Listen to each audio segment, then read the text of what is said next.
There are different categories of logos. The first one is the logotype or word mark. It's the name of the company spelled out in a unique typography or unique bit of letter. It is the name that's spelled out in unique typography or unique lettering, like Yahoo, Porsche.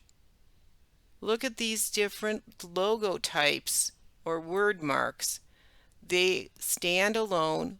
They have a particular look to them. Not one of these looks exactly like the other. And we identify with the brand name for what the company stands for. Letter marks are the logo using the initials. So let's back up. We have word marks, which is the whole name, and then we have letter marks like HP stands for Hewlett Packard. IBM is International Business Machines. The intertwining C's is Coco Chanel. Slight difference, letter word or letter mark. And then of course we have symbols. Symbols are representational. They resemble or refer to something that is identifiable, either a person, a place, an activity, or an object. We have, well, Twitter. It's not Twitter anymore. This has gotten me confused. Apple, Shell, gasoline, Target, NBC Peacock. Then we have abstractions. Abstract symbols are a rearrangement or an alteration or distortion of the representation of a natural appearance. It's done for stylistic distinction, like the little squares by Microsoft for Windows. That is 4 panes of a window. We have the Girl Scouts, which are layered to make the logo, but it's the portraits or the sides of the girls, their faces. This is a Helios for British Petroleum. It's a sunflower-like symbol that is representing the Greek god of the sun, and it has green and yellow colors to suggest power and suggest nature. It's a rearrangement. It's a stylistic distortion. PlayStation, you have the P and the S laying down. We then have symbols which are non-representational and non-objective. So we have the Nike swoosh. This would be from Chase. And I don't remember this one. This one is Mercedes. And they're inventive. They aren't from anything. They don't relate to anything in nature. They're not a literal representation of anything. They just are a design that came together and looks good. Then we're going back to letter forms again. We have letter forms used as the symbol that's coupled with the name brand. We had the word mark, we had the letter mark, and now we have letter form, which is the initials with the full name. And yes, this is an A for Airbnb. And lastly, although they're not traditionally thought of as being the trademark, we do have character icons. Character icons are trademarks that embody the personality of the brand. We used to have Ronald McDonald. He's kind of phased out and gone away, which is rather sad. But with the sightings of creepy clowns and things like that, they decided the best thing to do was phase him out. We do have the Energizer Bunny, the Pillsbury Doughboy, the Aflac Duck, Mario from Mario Brothers. All of these are examples of character icons that we would recognize as being the spokespersons for the particular entity. Next, we're going to look at an emblem, which is a combination of words and visuals that you always see together, although sometimes these can actually disappear. Starbucks coffee has actually streamlined their logo down to where it is just the sea creature. She's not a mermaid. I forgot what she is, but she's not a mermaid. And they've taken off the text Starbucks coffee. But you will see NFL within the shield. You will always see the shield with Harley Davidson motorcycles. And for all of the other colleges, you will see their shields along with the name of the university itself. So that would be an example, or those would all be examples of emblems. Then we have to consider what we're going to make our logos out of. Considerations for designing logos are using the brand name, finding something about their core values and their attributes. What is the essence of the brand? What is their story? And is there any symbolic meaning? Which we can derive some of this from examples like MUMA and the Holocaust Remembrance Project.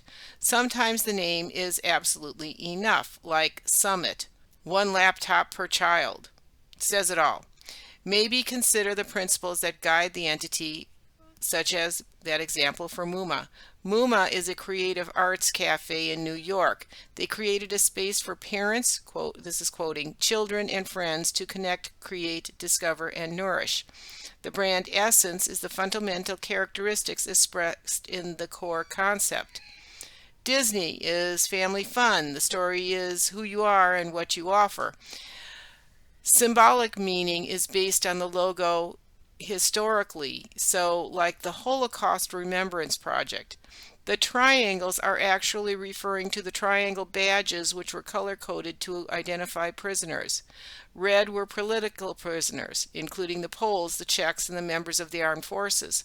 Green was if you were a criminal. Blue for immigrants. Yellow were Jews. If you were a Jew, you actually had them, 2 of them, and they were crossed to make a Star of David. Purple meant a Jehovah's Witness. Pink were for gray males. Black were vagrants, for gypsies, lesbians, prostitutes, and women who were using birth control. The triangles are inverted, so they form a sunrise, taking possession of the triangles and turning them into something that is positive. Consider these things as you create your logo. Through this point in the lecture, I've pretty much concentrated on the logos, and I've given you just a smattering of branding. We need to make sure we completely understand what branding is. Branding is more than just the logo, and I know I've covered some of it, but we need to make sure it's clear in everybody's mind. Do you make purchases based solely on a brand name? Do you consider things like your favorite sports team to be a brand? Whether you like it or hate it, almost every product or service, every city, every business, every organization, every charity has a brand identity. A brand is a proprietary name for a product, a service, an entity, but it is also the sum total of all the characteristics and the values that make it different from the competition. How people perceive the brand and comment on it on things like social media affects the position of the brand in our minds. The key proponents of branding begins with a logo and with a visual identity through the screen presence as well as through packaging, corporate communications, environmental design, and advertising. Branding is the creation of a comprehensive, strategic, and unique framework and program for a brand or an entity. It has an eye towards building a relationship with people. It's going to encompass the entire development process of creating the brand name, the visual identity, the print, the digital, the branded environment solutions. Creating an omnimedia branding program entails weaving a common thread across all touch points. We integrate parts of the common visual and written identifiers into all brand experiences with the understanding that each media channel offers a unique brand experience. An integrated branding program is the creation of a comprehensive, strategic, unified transmedia program for the brand. You don't approach individual solutions like package design, mobile website design as isolated solutions. It's part of that strategic imperative to see every solution as a contributor to the entire branding and to a person's experience with the brand. How many brands of coffee or toothpaste can you think of? How about how many automotive companies? How many sports teams? When you can make a list really easy, you need to be able to differentiate between one or another. When most goods or services provide the same benefits, why choose one over another one? Very few products, services, or entities offer unique benefits. Mostly, they offer things that are similar or identical functions as the competitors do. This is called parity. Products, services, commodities, entities, and individuals depend on branding and the advertising to differentiate them in a people's mind in a glutted and highly competitive marketplace. Parity just simply means that they offer a comparable item. Football teams all play football. Toothpastes are all used to clean your teeth, but the brand distinguishes one from another. A brand is the sum total of its functional and intangible assets. Each brand has functional benefits, meaning practical advantages, uses, or capabilities which may not be unique to its product or service. Most toothpaste brands contain the functional benefit of fluoride, a cavity prevention ingredient, but some offer whitening, some offer enamel repair. Each brand has intangible assets, which are emotional benefits due to its heritage, the values of the parent company, the logo, the visual identity, the package design, the environmental design. Emotional benefits might be something like an endorsement by a famous person. So celebrities can become like spokespeople and stuff like that. We're kind of in the middle of that right now with the whole Taylor Swift and the Chiefs, because she's dating the player for the Chiefs, and so she's at the games, she's endorsing by relationship the Chiefs, and people are going to the games not just to watch the games but to see if she is there, which is in turn helping to endorse that brand.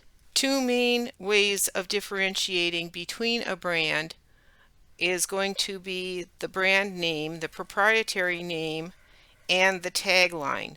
Taglines are catchphrases that are used across campaigns. Phrases like Nike's "Just Do It," Disneyland, their tagline is "The happiest place on earth." How about for De Beers Diamonds, "A diamond is forever"? Or we have MasterCard, which is there are some things money can't buy. For everything else, there's MasterCard. Samsung, "Do what you can't." Allstate, "You're in good hands." Uber, "Move the way you want." Their taglines, they promote the company. We become familiar with them, and it gives them a strategic position in the marketplace.